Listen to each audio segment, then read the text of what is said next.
So hello students, this is part 2 of chapter 6 that is combustion and flame. तो combustion and flame का ये second part है. ठीक है, तो पिछली वीडियो में भी हमने इग्निशन टेम्परेचर के बारे में डिस्कस किया था. इग्निशन टेम्परेचर क्या होता है? वो lowest temperature at which substance catches fire, ये रहा. ठीक है, वो कम से कम तापमान जिस पे कोई भी चीज़ आग पकड़ती है उसको हम क्या कहते हैं? इग्निशन टेम्परेचर कहते हैं. ठीक है, तो वो है इग्निशन टेम्परेचर. अब एक वुड की और एक पेपर की बात करें तो किसका इग्निशन टेम्परेचर कम है? कौन जल्दी आग पकड़ लेता है? Of course paper. तो पेपर का इग्निशन टेम्परेचर कम है. और ये बात भी हमने पिछली वीडियो में डिस्कस की थी कि सर्दियों में विंटर्स के दौरान जो है वो इग्निशन टेम्परेचर बढ़ जाता है, मतलब टेम्परेचर जो है वो इग्निशन टेम्परेचर से ज़्यादा हो जाता है. तो आग पकड़ने में जो है वो मुश्किल होती है, टाइम लगता है. जबकि गर्मियों में क्या होता है, टेम्परेचर इग्निशन टेम्परेचर से कम हो जाता है तो बहुत जल्दी जो है आग पकड़ लेती हैं चीज़ें.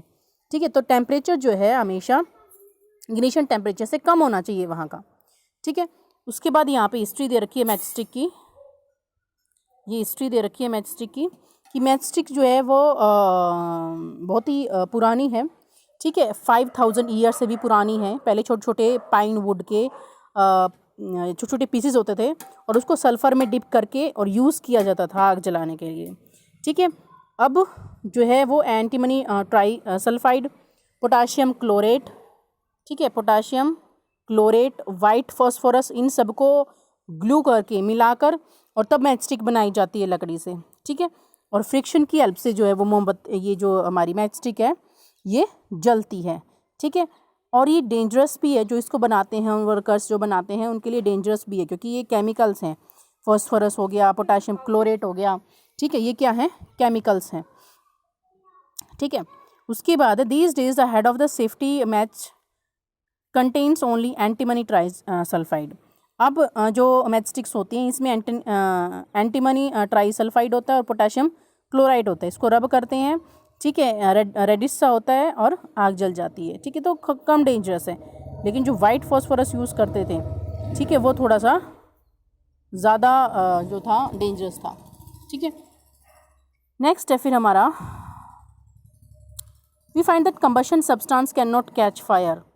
कि जो कंबस्टिबल सब्सटेंस है वो फायर कैच नहीं कर सकता है, आग नहीं पकड़ सकता है और ज़्यादा लंबे समय तक नहीं जल सकता है as its temperature is lower than its ignition temperature.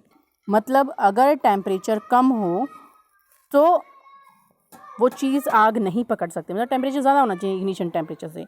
जब आप इग्निशन टेम्परेचर अटेन कर लोगे तो ही वो चीज़ जलेगी. जैसे पेपर है तो पेपर का इग्निशन टेम्परेचर मान लो 2 डिग्री सेल्सियस है या 3 डिग्री सेल्सियस है, तो आग जो टेम्परेचर होना चाहिए आसपास का वो 3 डिग्री सेल्सियस से ज़्यादा होना चाहिए. तो temperature is greater than ignition temperature. Ignition temperature क्या है? वो कम से कम टेम्परेचर जिस चीज़ पे कोई भी चीज़ आग पकड़ती है, तो आसपास का टेम्परेचर जो है इग्निशन टेम्परेचर से ज़्यादा होना चाहिए. अगर कम हुआ तो बुझ जाएगी. सर्दियों में यही होता है, बार बार टेम्परेचर जो है इग्निशन टेम्परेचर से कम हो जाता है और वो चीज़ें बुझ जाती हैं. ठीक है, उसके बाद है हमारा तो cooking oil catches fire when frying pan is kept for long as a burning on a burning stove. तो जो कुकिंग ऑयल होता है हमारा, घी होता है, तेल होता है, पराठे बनाते हैं, उनमें आग लग जाती है. क्यों लग जाती है? क्योंकि टेम्परेचर ज़्यादा हो जाता है. ऑयल का जो इग्निशन टेम्परेचर है उससे टेम्परेचर ज़्यादा हो जाता है और उस तेल में आग लग जाती है. इसी तरीके से कैरोसिन ऑयल है वो भी फटाफट आग पकड़ लेता है, लेकिन लकड़ी नहीं पकड़ती रूम टेम्परेचर पे. क्यों नहीं पकड़ती? क्योंकि उसका इग्निशन टेम्परेचर ज़्यादा है वुड का और आसपास का टेम्परेचर कम है. और हमेशा टेम्परेचर क्या होना चाहिए? इग्निशन टेम्परेचर से ज़्यादा होना चाहिए, तभी वो चीज़ आग पकड़ेगी. ठीक है, और कैरोसिन ऑयल जो है बहुत जल्दी आग पकड़ लेता है. ठीक है, तो एसेंशियल क्या है कि essential for a substance to reach ignition temperature. तो उस अगर चीज़ को जलना है तो उसको उसके इग्निशन टेम्परेचर तक पहुंचना पड़ेगा. ठीक है, क्योंकि इग्निशन टेम्परेचर तो कम से कम टेम्परेचर हो गया, तो उस चीज़ को अगर जलना है तो इग्निशन टेम्परेचर तक उसको पहुंचना ही पड़ेगा. ठीक है, तो इग्निशन टेम्परेचर तक जब वो चीज़ पहुंचेगी तभी उसमें आग लगेगी. ठीक है, उसके बाद ये एक्टिविटी है. इसमें क्या बता रखा है कि एक हमने पेपर लिया, उसको ऐसे फनल के रूप में फोल्ड कर दिया. इसके अंदर एक 2 ली हैं, एक के अंदर हमने पानी डाला और एक हमारी सूखी थी. उसको जब हम कैंडल से बर्न करेंगे तो कौन सी जो है उसमें आग लग जाए, कौन सा पेपर जो है वो जल जाएगा? तो ऑफकोर्स जो सूखा है वो जल जाएगा और जो पानी वाला है वो जलेगा नहीं. क्यों नहीं जलेगा? क्योंकि पानी ने क्या कर दिया, ये जो पेपर है इसके इग्निशन टेम्परेचर को कम कर दिया.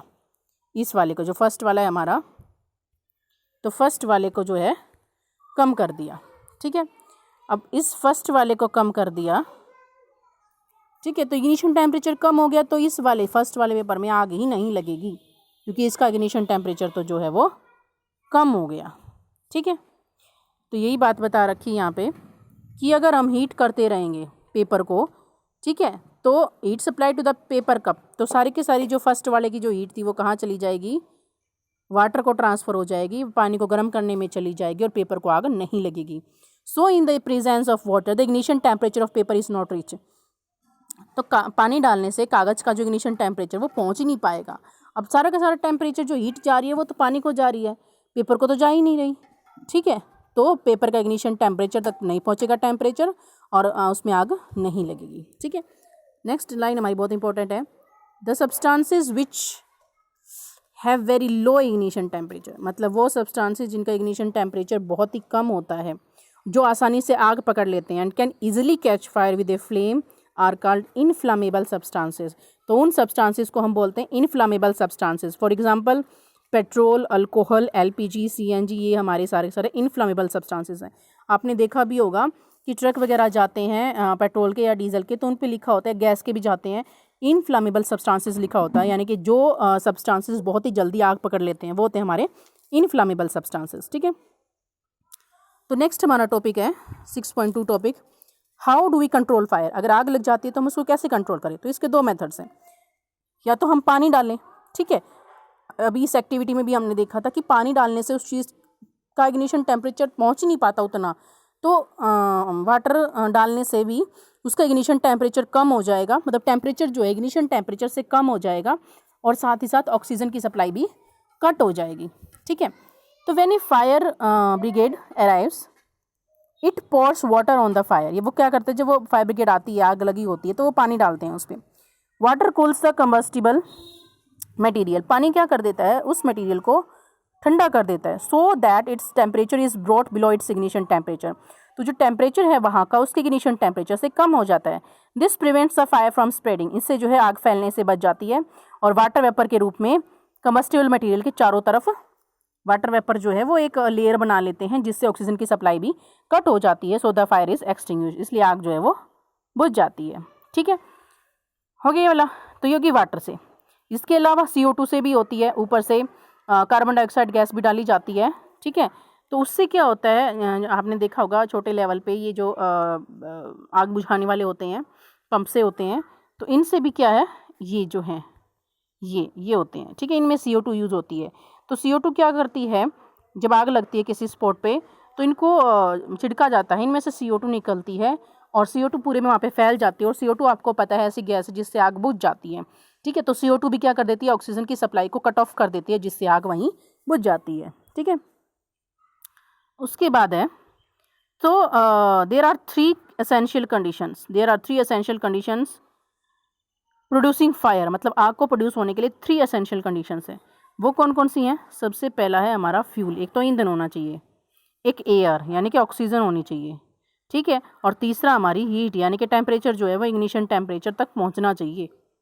ठीक है, तो इग्निशन टेम्परेचर, फ्यूल जिसको जलना है, और एयर। ठीक है, तो ये 3 चीज़ें होना बहुत ही ज़रूरी है। तो fire can be control by removing one of the 3 requirements. अगर हम इन तीनों में से एक भी चीज़ को ठीक है, अगर हम इन तीनों में से एक भी चीज़ को,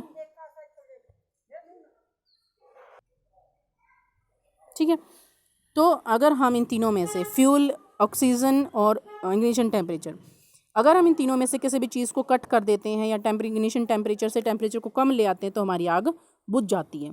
या तो हम ऑक्सीजन की सप्लाई को कट कर दें, या फिर हम फ्यूल ही ना हो अवेलेबल, या फिर इग्निशन टेम्परेचर से टेम्परेचर को हम कम कर दें वहाँ के टेम्परेचर को, तो हमारी आग बुझ सकती है। ठीक है, तो ये 3 एसेंशियल कंडीशंस होगी आग जलने की। ठीक है, ये मैंने बताई दी आपको कि CO2 इनमें यूज़ होती है। ठीक है, फायर एक्सटिंग्विशर्स में, या पेट्रोल और CO2 का मिक्सचर भी होता है, वो बेस्ट होता है, एक्सटिंग्विशर होता है। CO2 हैवियर होती है ऑक्सीजन से, तो उसको पूरे को कवर कर लेती है, लाइक एज अ ब्लैंकेट, पूरे ब्लैंकेट की तरह उसको ढक लेती है। ठीक है, तो उसकी सप्लाई जो है कट हो जाती है ऑक्सीजन की, और आग जो है वो बुझ जाती है। ठीक है, उसके बाद है टाइप्स ऑफ कंबशन, ये भी बहुत इंपॉर्टेंट क्वेश्चन है, टाइप्स ऑफ कंबशन। ठीक है, तो 3 टाइप्स का कंबशन है हमारा, रैपिड कंबशन, स्पॉन्टेनियस कंबशन। ठीक है, तो रैपिड हो गया, स्पॉन्टेनियस हो गया, और थर्ड हमारा हो गया एक्सप्लोजन। ठीक है, ये भी कंबशन की एक टाइप है। तो सबसे पहले हम रैपिड कंबशन पढ़ते हैं। तो नाम से ही पता चल रहा है रैपिड मतलब जो कंबशन बहुत तेज़ी से होता है।